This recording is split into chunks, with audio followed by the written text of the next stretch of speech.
Bonjour, dans cette vidéo, nous allons donc voir ce que représente la transmittance isochrone complexe d'un système, appelée aussi fonction de transfert complexe d'un système, c'est-à-dire quand je dis représenter, c'est-à-dire quel est son intérêt. Pour vous comprendre justement l'intérêt de cette grandeur, je vous propose justement une expérience introductive, une expérience ici assez simple, d'un circuit RC ici, où en entrée, nous avons un signal sinusoïdal alternatif délivré par un GBF de fréquence F et d'amplitude 3 volts. De façon volontaire, pour l'instant, je ne fixe pas la valeur de F, vous comprendrez pourquoi tout à l'heure. R et C, donc la résistance du conducteur ohmique et la capacité du condensateur, sont indiqués ici, en kiloohms et en nanofarad. Et ce qui va nous intéresser, c'est d'étudier, enfin de visualiser la représentation temporelle du signal de sortie qui est UC ici, au cours du temps, en fonction de la fréquence ici du signal d'entrée. Tout d'abord, avant de regarder un petit peu ce que donnent les signaux d'entrée et de sortie pour les différentes fréquences, on va calculer deux grandeurs qui nous seront utiles pour la suite.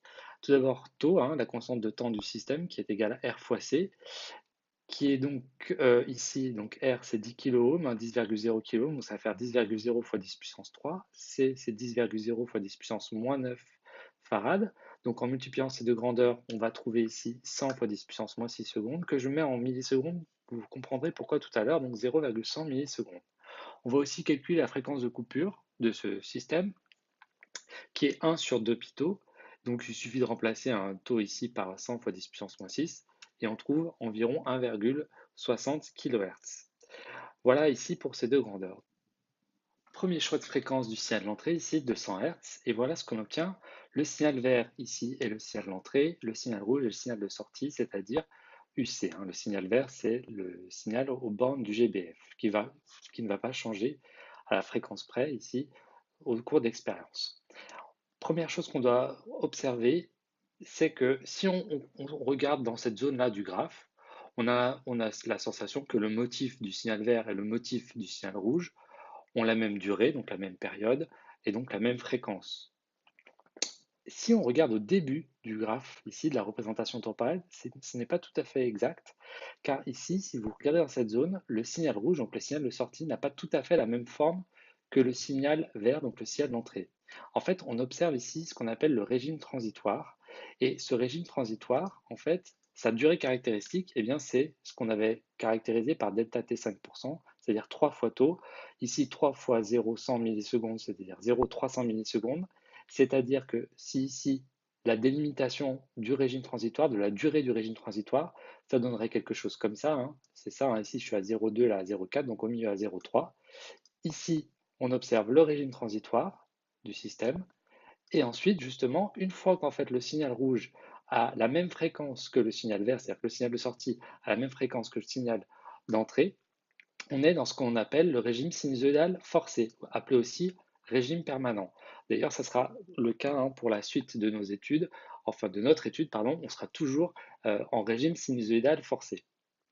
Donc une fois que ça a été observé, je reviens ici, toujours avec la même fréquence du signal d'entrée, mais j'ai éliminé le régime transitoire tout simplement en faisant partir la simulation ici à partir de 1 milliseconde. Vu que le régime transitoire durait 0,3 millisecondes, hein, j'ai bien éliminé le régime transitoire.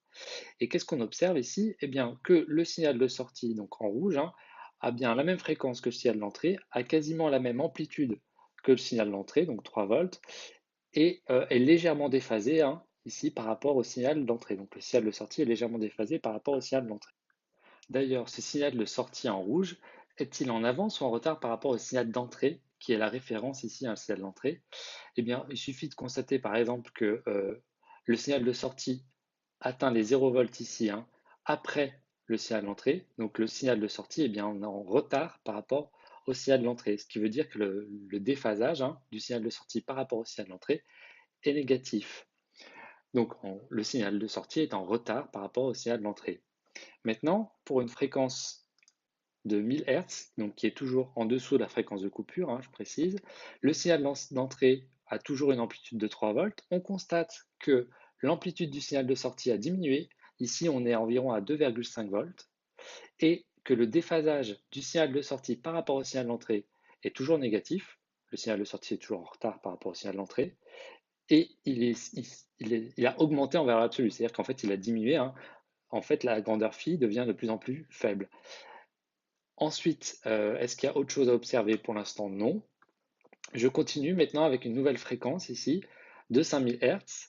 Donc là, on a dépassé la fréquence de coupure du signal. Alors déjà, on peut constater que le filtre n'est pas idéal, hein. Ici, je ne sais pas si depuis tout à l'heure vous avez compris, mais c'est un filtre passe-bas que j'étudie.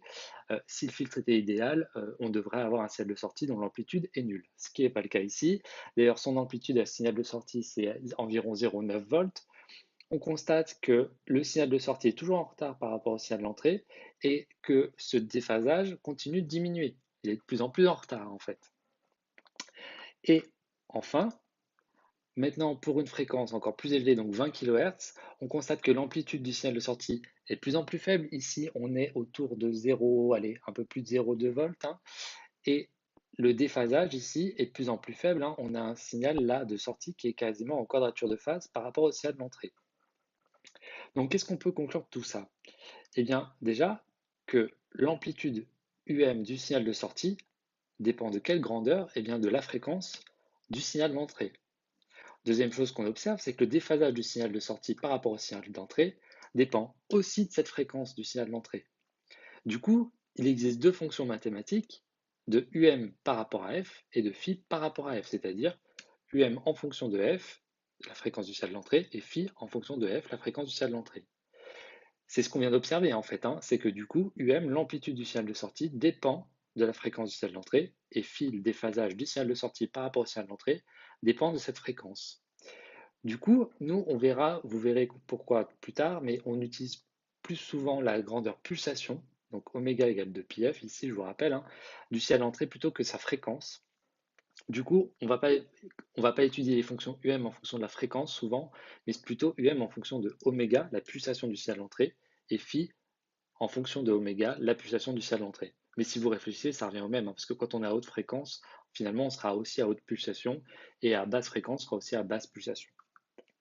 Donc, ces deux fonctions mathématiques nous intéressent, vu que c'est ce qu'on observe euh, pratiquement. Maintenant, j'en viens à la définition de ce qu'on appelle la transmittance isochrone complexe d'un système. Et là, si vous regardez l'écran, vous avez le droit de vous dire, mais quel est le lien entre ce qu'il est en train de nous expliquer et ce qui a été précédemment expliqué dans la vidéo? On y vient. Pour l'instant, je vous demande déjà d'admettre que la définition de base, hein, j'ai envie de dire que ce n'est pas une formule ici, mais c'est ce qui va nous permettre de définir et du coup de trouver la fonction de transfert ou la transmittance isochrone complexe du système. Et bien tout simplement, c'est le rapport du signal de sortie complexe sur le signal d'entrée complexe. Alors qu'est-ce que c'est le signal d'entrée complexe et le signal de sortie complexe? C'est écrit ici. Donc le signal de sortie, c'est les notations que je vais utiliser moi.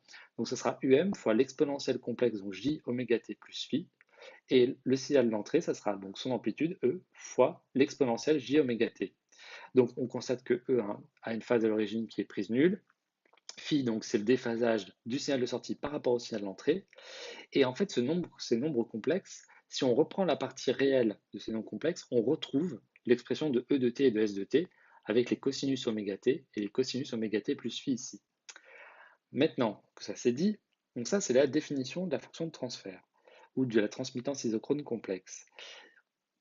Comme c'est un complexe, cette fonction de transfert ou cette transmittance isochrone complexe, on peut aussi du coup l'écrire sous sa forme trigonométrique. D'ailleurs, on privilégiera plutôt sa forme trigonométrique à sa forme algébrique.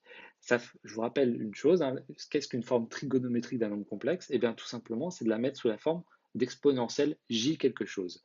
C'est-à-dire que devant l'exponentielle ici, on trouve le module de la transmittance isochrone complexe. Et dans l'exponentielle j, ce qui est après le j ici, donc alpha, hein, c'est l'argument de la transmittance isochrone complexe. Maintenant que tout ça est dit, on en vient en fait au but de la vidéo, c'est-à-dire vous expliquer à quoi sert cette fonction de transfert complexe ou cette transmittance isochrone complexe. Il me faut pour ça encore passer par une petite démonstration assez simple. Je vais juste remplacer justement le signal de sortie complexe et le signal d'entrée complexe par leurs expressions données dans la précédente vidéo. Il faut savoir que exponentielle de j facteur de x plus y, pardon, c'est égal à exponentielle de jx fois exponentielle de jy. Donc du coup ici, je vais pouvoir séparer en fait le j oméga t du j phi. Et donc ça fait um fois exponentielle j oméga t fois exponentielle j phi. Et qu'est-ce qu'on constate? Que les exponentielles, du coup, du haut et du bas vont pouvoir simplifier. Et il va me rester en fait UM sur E fois exponentielle j phi. Bon, donc ce que j'ai réécrit ici. Maintenant, je vous rappelle la forme trigonométrique de la transmittance isochrone complexe. Et vous voyez qu'en fait, on va pouvoir, en fait, ici, entre cette forme-là et cette forme-là, faire une identification. Ici, l'argument alpha de la fonction de transfert, eh bien, ça correspond à phi, le déphasage du signal de sortie par rapport au signal d'entrée. Et le module, ici, de la fonction de transfert, eh bien, ça correspond au rapport des amplitudes du signal de sortie par rapport au signal d'entrée.